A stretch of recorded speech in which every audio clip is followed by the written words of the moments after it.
میرا رب ان کی زندگی کی بھی قسمیں اٹھاتا ہے. میرا رب میرے نبی کی زندگی کی قسمیں اٹھاتا ہے.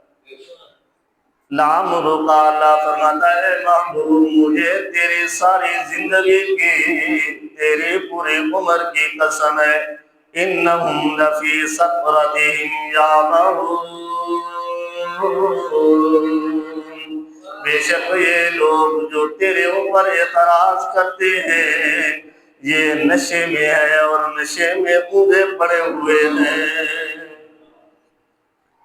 جو آپ کی زندگی پر اعتراض کرنے والے لوگ ہیں نا، لفی سکرتہم، سکر کہتے ہیں نشے میں پڑے ہونا، نشہ کرنا، یا نشے میں جو مدہوش زندگی بن جاتی ہے اس کو سکر کہا جاتا ہے، جس کو اپنا بھی ہوش نہ ہو.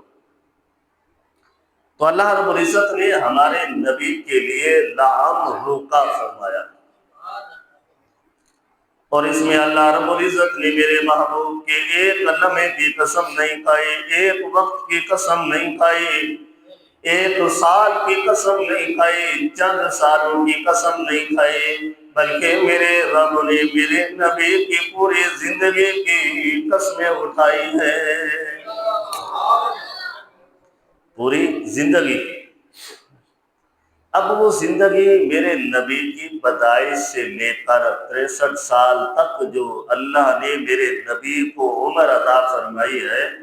تو اللہ نے میرے نبی کی ساری زندگی کی قسم اٹھائی ہے. تو اللہ رب العزت نے ایک لمحے کے لیے بھی میرا رب جو ہے اپنے محبوب سے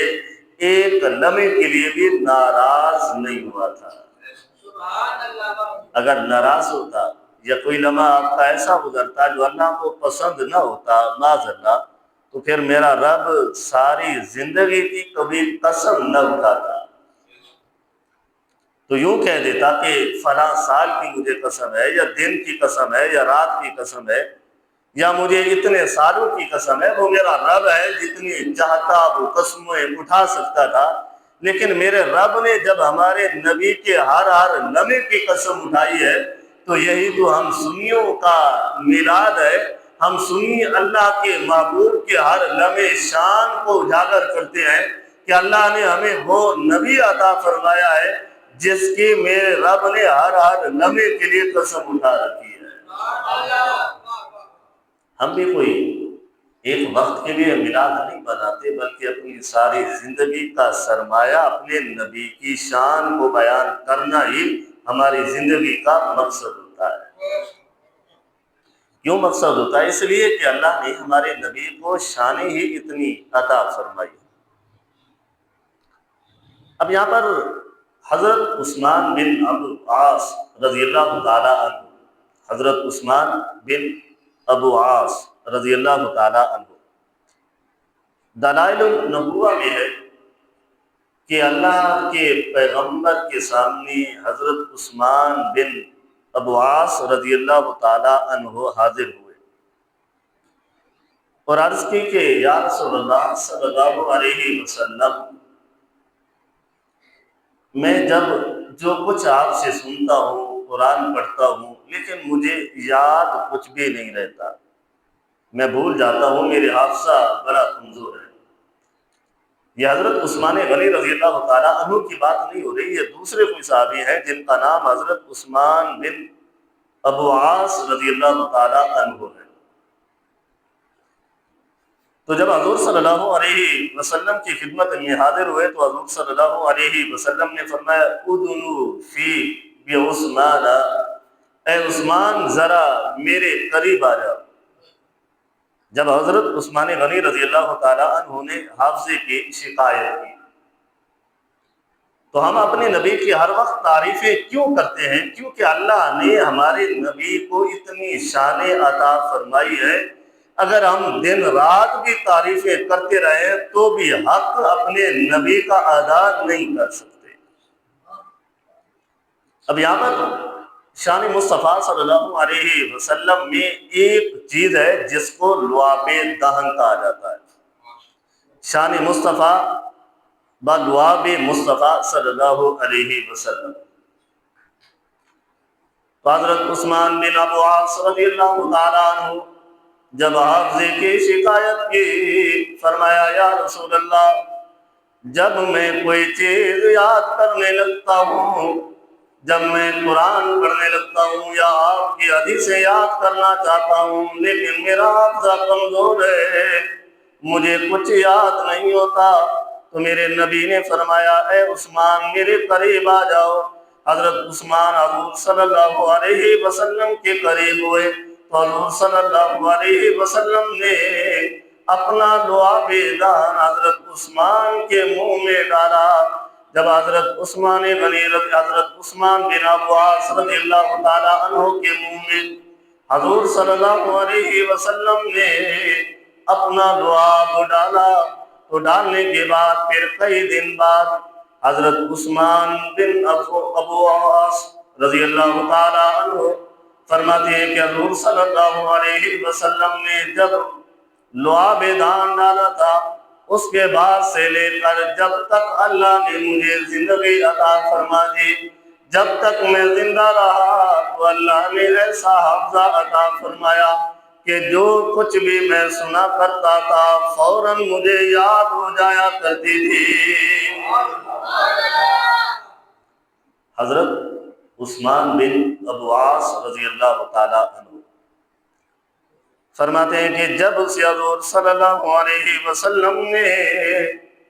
لعاب دان میرے منہ میں ڈالا تو اللہ نے ایسا حافظہ عطا فرمایا کہ جب تک اللہ نے مجھے زندگی عطا فرمائی تھی، جتنے سال میں زندہ رہا، تو اس لعاب دان کی برکت یہ ہوئی کہ اللہ نے ایسا حافظہ عطا فرمایا کہ جو کچھ بھی میں سنا کرتا تھا وہ مجھے فوراً یاد ہو جایا کرتی تھی۔ اب میرے صحابی بھی میرے نبی کی شانوں کو ماننے والے تھے، میرے نبی کی لعاب دان کے بھی قائل تھے، انہیں بھی علم تھا کہ جو کچھ ہمیں اللہ کے اس پیغمبر سے ملے گا تو وہ کوئی عام چیز نہیں ہوگی، وہ بڑے برکتوں والی چیز ہو جایا کرے گی۔ اب ایک حافظہ ہے، حافظہ تو دماغی قوت کو کہا جاتا ہے۔ اگر وہ چاہتا تو وہ صحابی اللہ کی بارگاہ میں عرض کرتا مالک مجھے حافظہ عطا فرما دے، لیکن اسے بھی علم تھا اگر اللہ عطا فرماتا ہے تو اپنے نبی کے توسل سے عطا فرماتا ہے۔ اللہ کا پیغمبر جو ہے یہ جو کچھ بھی عطا فرمائے اللہ کے حکم سے عطا فرماتا ہے، اور اللہ بھی محبوب مصطفیٰ صلی اللہ علیہ وسلم کے وسیلے سے عطا فرماتا ہے۔ یہ ہے لعاب دہن۔ آپ صلی اللہ علیہ وسلم کے لعاب دہن کی بھی بڑی شان ہے، آپ کی شان تو اس سے بھی برابر ہوتی ہے۔ اب بخاری شریف میں احادیث مبارکہ ہے، حضرت عروہ بنت مسعود رضی اللہ تعالیٰ عنہ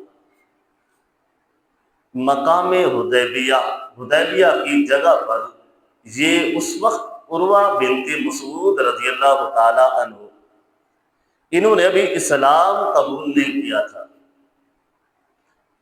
کفار کی طرف سے یہ ایک سفیر تھا، اس نے بڑے بڑے شہروں، بڑے بڑے ملکوں، بڑے بڑے بادشاہوں سے اس نے ملاقات کی ہوئی تھی، کیونکہ اس کو ایک عربی بولنے کا بڑا ملکہ حاصل تھا، بڑے انداز سے یہ گفتگو کرتا تھا،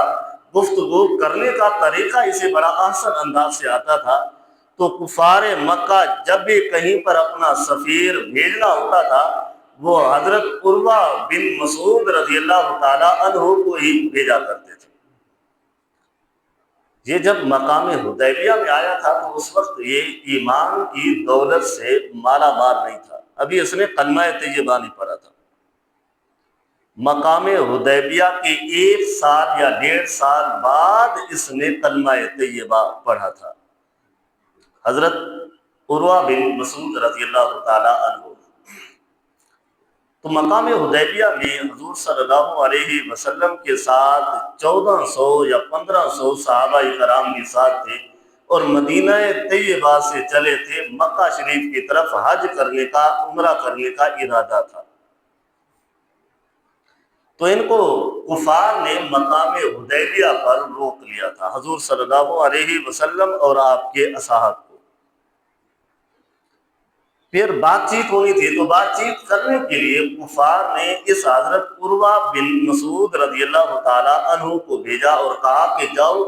حضور صلی اللہ علیہ وسلم سے گفتگو کرو، کیونکہ تجھے ایک ملکہ حاصل ہے، تو تو بڑے بڑے بادشاہوں کے دربار پر بھی جایا کرتا ہے۔ حضرت عروہ بن مسعود رضی اللہ تعالیٰ عنہ جب حضور صلی اللہ علیہ وسلم سے مل کر پھر واپس آئے کفار مکہ کے پاس،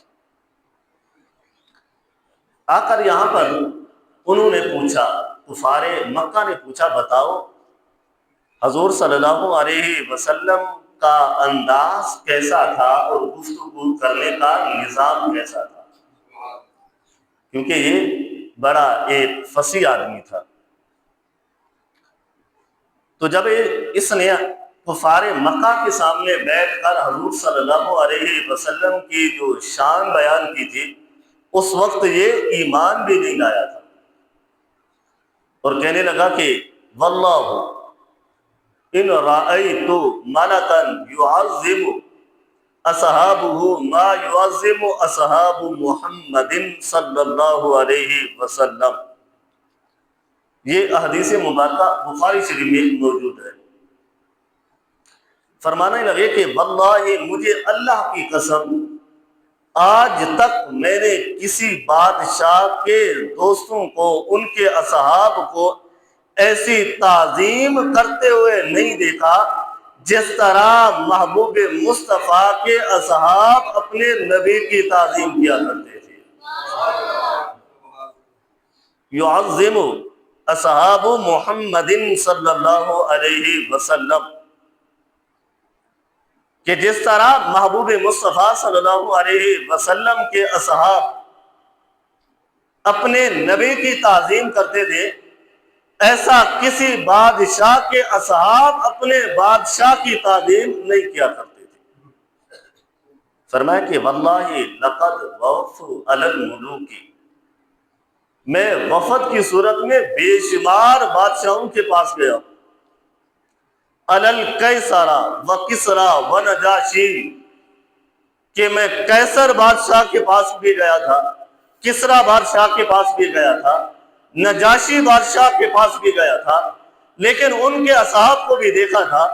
لیکن جو ہمارے نبی کے اصحاب تھے، جو محمد کے اصحاب تھے، جس طرح وہ اپنے نبی کی تعظیم کرتے تھے، اسی طرح کسی بادشاہ کے اصحاب اس کی تعظیم نہیں کیا کرتے تھے۔ اب یہ اس وقت تعریف کر رہا تھا جب ایمان والا نہیں تھا، جب ایمان اس نے قبول نہیں کیا تھا، اور ہمارے نبی کی وہ تعریف کر رہا تھا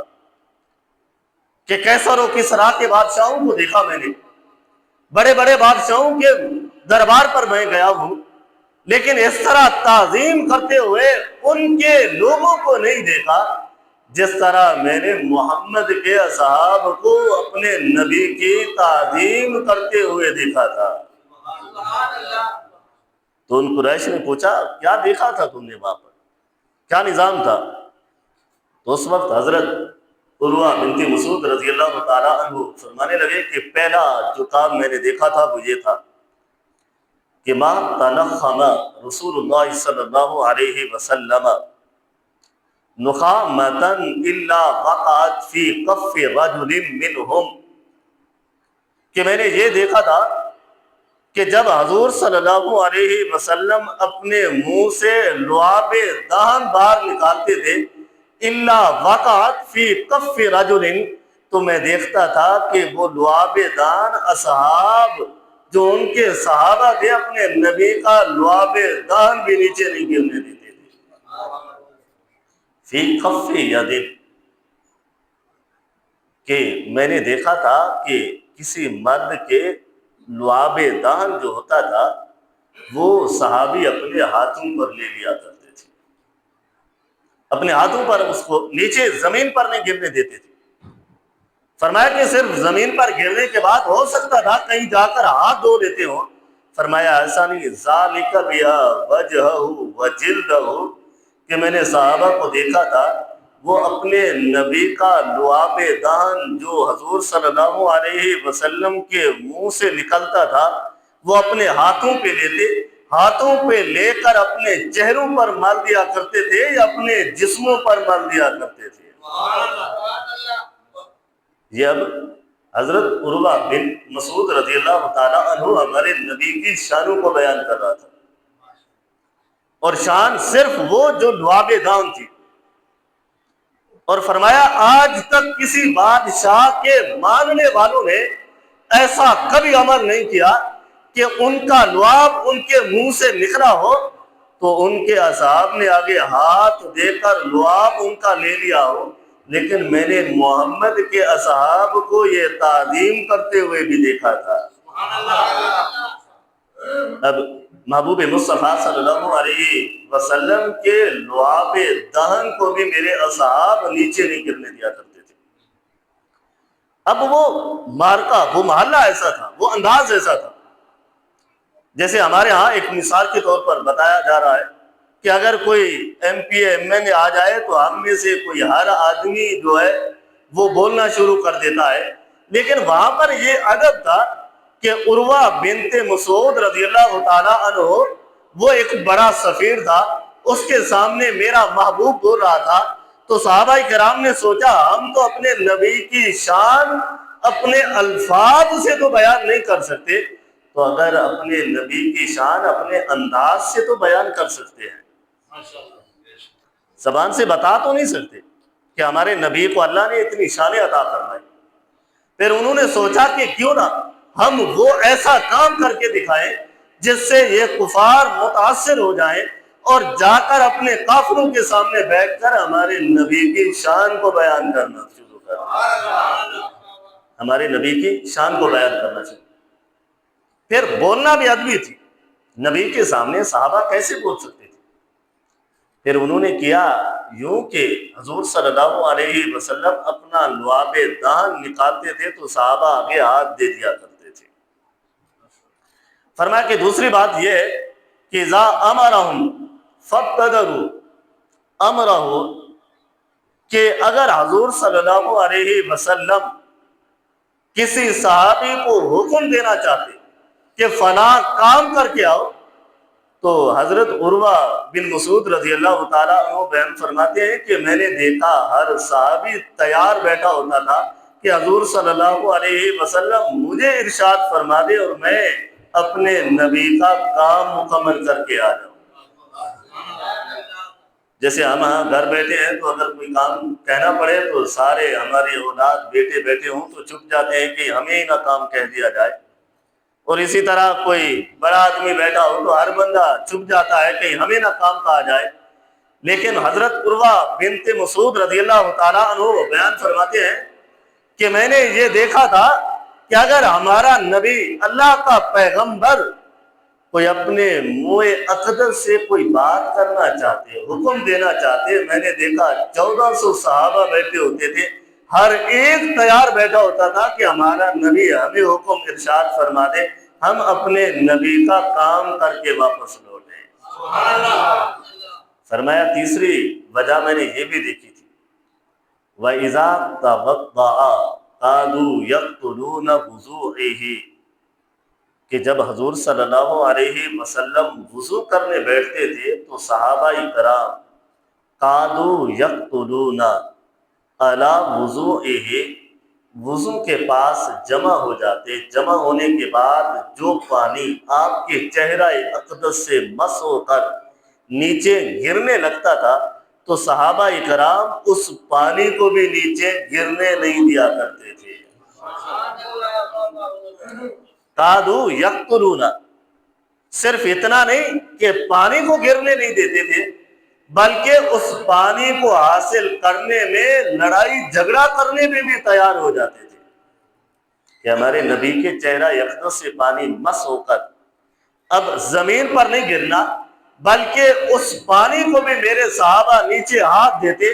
اور اتنے اکٹھے ہو جاتے اور سارے صحابہ ہاتھ دے رہے ہوتے. ہر صحابی کی یہ کوشش ہوتی تھی کہ جو پانی میرے نبی کے چہرہ اقدس سے مس ہوا ہے وہ زمین پر نہ گرے بلکہ میرے ہاتھ پر آ جائے. وہ پانی میرے ہاتھ پر آ جائے. تو عروہ بن مسعود رضی اللہ تعالیٰ عنہ بیان فرماتے ہیں اصل مقصد کیا تھا؟ مقصد یہ ہوتا تھا کہ وَلَمْ یُصِبْ مِنْهُ أَخَذَ، کہ ان میں سے ہر ایک کی کوشش یہی ہوتی تھی کہ نبی اکرم نور مجسم کے چہرہ اقدس سے جو پانی مس ہوا ہے وہ نیچے نہ گرے بلکہ میرے ہاتھ میں آ جائے.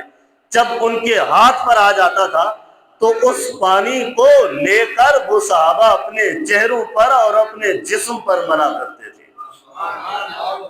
اپنے جسم پر اور اپنے چہروں پر ملا کرتے تھے. اب صحابہ کرام کی تعداد تھی تقریباً 1400 یا 1500 صحابہ. ہر ایک کے حصے میں تو پانی نہیں آتا تھا.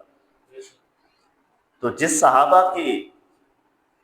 ہاتھوں پر وہ پانی کی تری پہنچ جاتی تھی دوسرا صحابی اس کے ہاتھ پر اپنا ہاتھ مارا کرتا تھا اور ہاتھ مار کر تبرک حاصل کرتا تھا. اور وہ حصہ جو تھوڑا سا سما ہوا اسے مل جاتا تھا اس حصے کو لینے کی کوششیں کرتا تھا اور وہ حصہ لے کر اپنے چہرے پر مل دیا کرتا تھا. اب یہاں پر ایک بات ہے کہ حضور صلی اللہ علیہ وسلم کے اصحاب اکٹھے ہوئے. حضور صلی اللہ علیہ وسلم وضو فرما رہے تھے. میرے نبی نے انہیں روکا نہیں تھا, انہیں منع نہیں فرمایا تھا. تو اس بات کی یہ دلیل ہے کہ میرے نبی کے جسم سے لگنے والے پانی کی یہ شان ہے تو بتاؤ میرے نبی کے لعاب دان کی کتنا شان اللہ نے عطا فرمائی ہوگی. اب صحابہ کرام نے یوں نہیں سوچا, ایسا نہیں کہ صحابہ کرام نے یوں سوچا ہو کہ معاذ اللہ یہ پیغمبر ہماری طرح نبی ہے, ان کے پانی چہرے سے مس ہونے والے پر کوئی ایسی خصوصیت نہیں ہے, کوئی ایسی وجہ نہیں ہے. بلکہ نہیں, میرے اصحاب بھی سمجھتے تھے اللہ نے جو ہمارے نبی کو شان عطا فرمائی ہے وہ براء البراء نظر آتی ہے, وہ براء البراء نظر آتی ہے. اب ہم بھی اسی طرح, میرے نبی کے اصحاب نے تو ہمارے نبی کی شانوں کو اتنا بلند کر دیا, اتنا بلند و بالا کر دیا. ایک حضرت عروہ بن مسعود رضی اللہ تعالیٰ عنہ جنہوں نے بڑے بڑے بادشاہوں کے پاس ہو کر آیا تھا, لیکن جب ہمارے نبی کے پاس آیا تھا تو انہیں منظر ہی بڑا عجیب نظر آیا تھا. انہیں منظر بھی بڑا, بلند آواز سے کہہ دیں, انہیں منظر بھی بڑا عجیب نظر آیا تھا. اور وہ جا کر اس وقت اس نے کلمہ طیبہ نہیں پڑھا تھا, ایمان نہیں لایا تھا, اور وہ ایمان نہ لا کر ہمارے نبی کی اتنی تعریفیں کر رہا تھا. ہم تو ایمان والے ہیں, ہمیں تو چاہیے ہر لمحے اپنے نبی کا تذکرہ خیر کرتے ہوئے گزاریں گے. اب حضرت عروہ بن مسعود رضی اللہ تعالیٰ عنہ اس وقت وہ ایمان نہیں لائے تھے, اور انداز وہ تھا, باتیں وہ کر رہے تھے جو میرے اصحاب نے محبوب مصطفیٰ صلی اللہ علیہ وسلم کے سامنے کی تھی, جو انداز ہوا تھا. اب حضرت عروہ بنت مسعود رضی اللہ تعالیٰ عنہ کو بھی علم تھا, چاہے اس وقت ایمان نہیں لایا تھا, اسے بھی علم تھا کہ اللہ نے جس پیغمبر کو بھیجا ہے تو اس کو اللہ نے شانیں بھی بڑی بلند و بالا عطا فرمائی ہے. اب اس حدیث کو سمجھیے, یہ بخاری شریف میں موجود ہے اور ابھی حدیث کا آگے حصہ باقی ہے. تو اب اس حدیث کے اتنے حصے کو سمجھ کر قرآن پاک کی آیت کو دیکھیے جہاں پر اللہ رب العزت نے فرمایا کہ لَعَمْرُكَ إِنَّهُمْ, اے محبوب ہم نے تمہاری پوری زندگی کی قسم اٹھائی ہے. تو اللہ نے ہمارے نبی کے ہر لمحے کی قسم اٹھائی ہے. تو جب میرا نبی ہمارے نبی کی, جب اللہ ہمارے نبی کی ہر لمحے کی قسمیں اٹھاتا ہے تو ہمیں بھی چاہیے اپنے نبی کا تذکرہ خیر ہر لمحہ ہر وقت کرتے ہوئے گزاریں گے. اب اس انداز کو تھوڑا سا اس نعت کے ذریعے سے سمجھیے کہ صحابہ کرام نے جو حضور صلی اللہ علیہ وسلم کا ادب بجا لائے تھے تو حقیقت حال میں یہ بتا رہے تھے اے محبوب ہم کچھ بھی نہیں ہے، اگر ہمیں بھی جو شانیں ملی ہے اے پیغمبر آپ کے وسیلے سے یہ شانیں ملی ہے۔ تو شاعر نے بڑے خوبصورت انداز میں کہا کیا پیش کروں تم کو کیا چیز ہماری ہے، کیا پیش کروں تم کو کیا چیز ہماری ہے، یہ دل بھی تمہارا ہے، یہ جان بھی، بلند آواز سے کہہ دے یہ دل بھی تمہارا ہے، یہ جان بھی، یہ دل بھی تمہارا ہے، یہ جان بھی، سائے میں تمہارے ہیں، قسمت یہ ہماری ہے، قربان دل و جان کیا شان تمہاری ہے۔ اللہ نے ہمارے پیغمبر کو کتنی شانیں عطا فرمائی ہے، یہ تو ہماری قسمت ہے کہ ہم اپنے نبی کے سائے میں وقت گزار رہے ہیں۔ اللہ نے ہمیں آخری نبی کا آخری پیغمبر کا ہمیں امتی بنا دیا ہے۔ تو حضرت عروہ بن مسعود رضی اللہ تعالیٰ عنہ نے چوتھی بات یہ کی کہ اذا تکلم، جب صحابہ کرام کو بولنے کا وقت میسر آتا، تو پہلی بات تو یہ تھی کہ تعظیم مصطفیٰ تھی، دوسری بات یہ تھی کہ محبوب مصطفیٰ صلی اللہ علیہ وسلم کسی چیز کا حکم دیتے تو سارے صحابہ تیار ہو جاتے، تیسری بات یہ تھی کہ جب حضور صلی اللہ علیہ وسلم وضو کرتے تو آپ کے وضو کا پانی آپ کے چہرہ اقدس سے مس ہوتا تھا، اس کو نیچے نہیں گرنے دیتے تھے۔ اور حضرت عروہ بن مسعود رضی اللہ تعالیٰ عنہ نے فرمایا کہ چوتھی بات یہ تھی کہ اذا تکلم خفضوا اصواتهم، کہ جب صحابہ کرام بات کرنا شروع کرتے اپنے نبی سے تو آواز اتنا ادب والی رکھتے تھے، اپنے نبی سے اپنی آواز کو بھی بلند نہیں کیا کرتے تھے، ایسی محبت والی آواز جیسے ہم اپنے والدین کے سامنے چیخ کر بات کر رہے ہوتے ہیں، بے ادب انداز سے بات کر رہے ہوتے ہیں، یا اپنے بڑوں کے سامنے بے ادب انداز سے باتیں کرتے ہیں، تو وہ صحابہ جو ہمارے نبی کے سامنے ہوتے تھے تو ان کو بات کرنے کا سلیقہ انداز یہ ہوتا تھا کہ بڑے ادب اور احترام سے بات کرتے تھے، اور اپنی آواز کو اپنے نبی کی آواز سے بھی اونچا نہیں کیا کرتے تھے، کیونکہ انہیں علم تھا وَلَا تَرْفَعُوا أَصْوَاتَكُمْ فَوْقَ صَوْتِ النَّبِيِّ، کہ اللہ نے فرمایا میرے نبی کی آواز سے بھی اپنی آواز کو اونچا نہیں کرنا، اگر تم نے اپنی آواز کو میرے نبی کی آواز سے اونچا کیا تو میں تمہارے سارے اعمال جو ہے وہ مٹا کے رکھ دوں گا۔ اب پانچویں بات، حضرت عروہ بن مسعود رضی اللہ تعالیٰ عنہ فرمانے لگے کہ یحدون الیہ النظر تعظیما، کہ صحابہ کرام جب اپنے نبی کو دیکھتے تھے تو دیکھتے ہوئے بھی آنکھوں کا بھی بڑا احترام رکھا کرتے تھے، ایسا نہیں کہ آنکھیں پھاڑ پھاڑ کر اپنے نبی کے چہرہ اقدس کو دیکھ رہے ہوتے، بلکہ نہیں، صحابہ کرام جب حضور صلی اللہ علیہ وسلم کو دیکھتے تھے تو حضرت عروہ بن مسعود رضی اللہ تعالیٰ عنہ بیان فرماتے ہیں کہ تعظیماً، صحابہ کا دیکھنا بھی بڑا ادب والا ہوا کرتا تھا، بڑا تعظیم والا ہوا کرتا تھا، تعظیم کے انداز میں دیکھا کرتے تھے۔ جیسے ہم کسی کو دیکھنا ہو، کسی پیاری چیز کو بھی دیکھنا ہو، اچھی چیز کو بھی دیکھنا ہو، ساری آنکھیں کھولتے ہیں، آنکھیں پھاڑ کر دیکھ رہے ہوتے ہیں. لیکن صحابہ جب ہمارے نبی کے چہرہ اقدس کو دیکھتے تھے تو ساری آنکھوں کو بھی نہیں کھولا کرتے تھے، آنکھوں کو آنا بند کرتے تھے، اور تعظیم کے لحاظ سے ہمارے نبی مکرم نور مجسم کے چہرہ اقدس کو دیکھا کرتے تھے.